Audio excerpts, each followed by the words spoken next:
Are you aware of the number of students such as yourself who submitted the documents to this organization? The list that we got accepted was 920, I think. It was 926 because we got a public list of it. If I'm not wrong, it's not 926. But let's say that not everyone got accepted because there was a first list that came out. Mm-hmm. There was a first list that came out, and that list came out on I don't remember when, but that list came, like all the people that applied and submitted their requirements, not the requirements for the university, but just the requirements so that they can actually make the process more practical, you know. They actually did it in phases.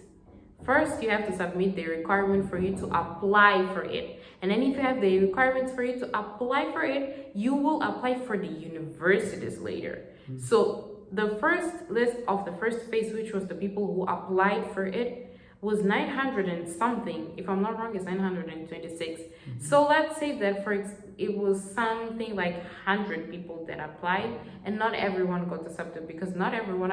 There are people who applied and they didn't even get accepted.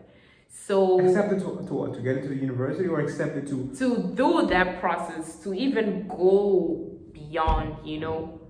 They didn't even get accepted to go to the second phase, which was to actually get all the requirements to apply for the universities. Oh, okay.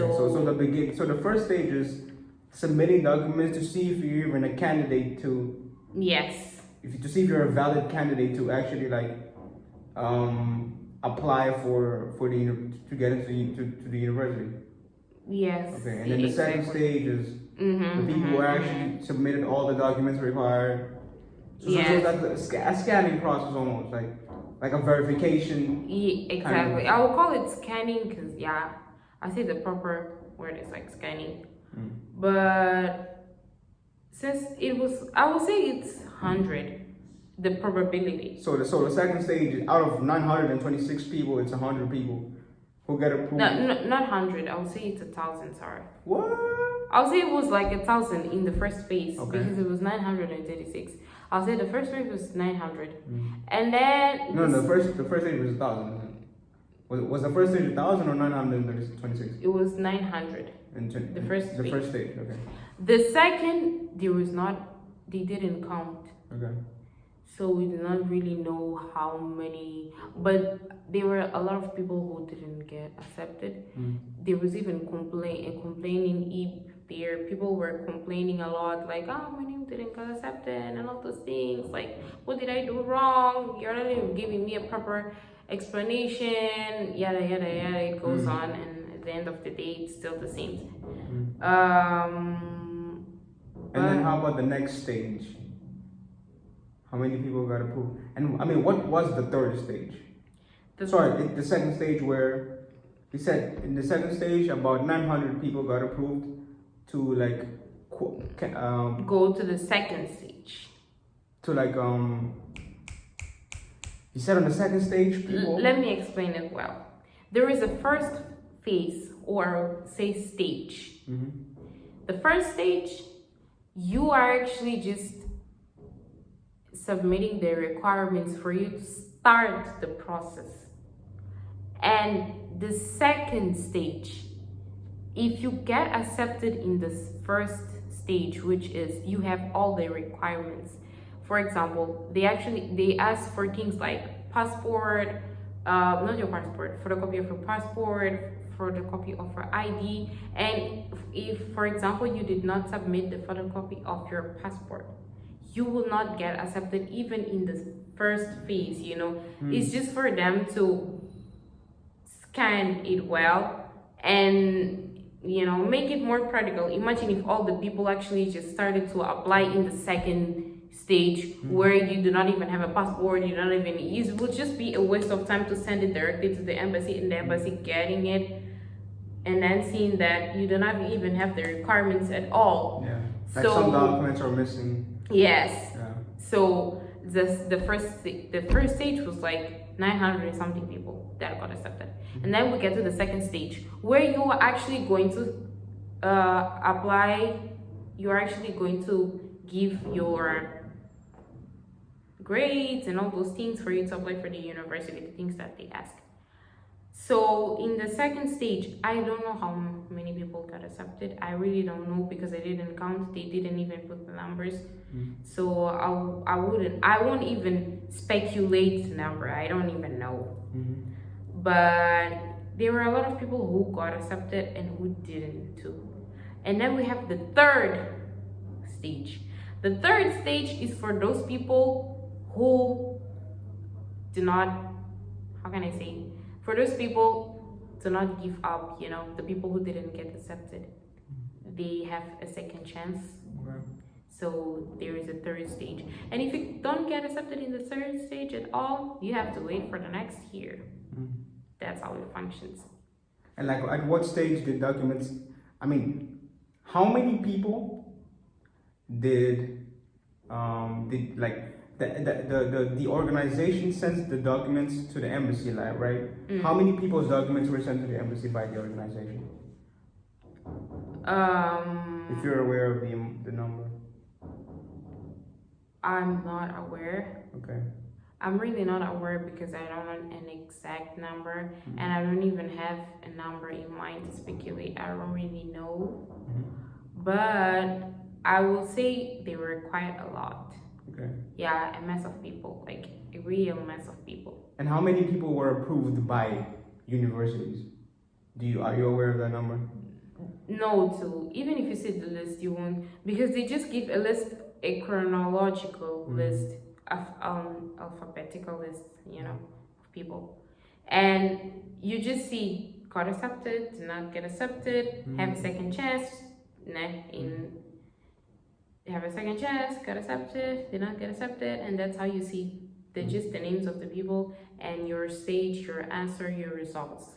That's what you get. Right. The reason I ask you these questions is because I wonder, out of the hundreds of people who were candidates, why were you chosen? What makes you different? How did you stand out? Was it the results that you got that increased your likelihood of being accepted?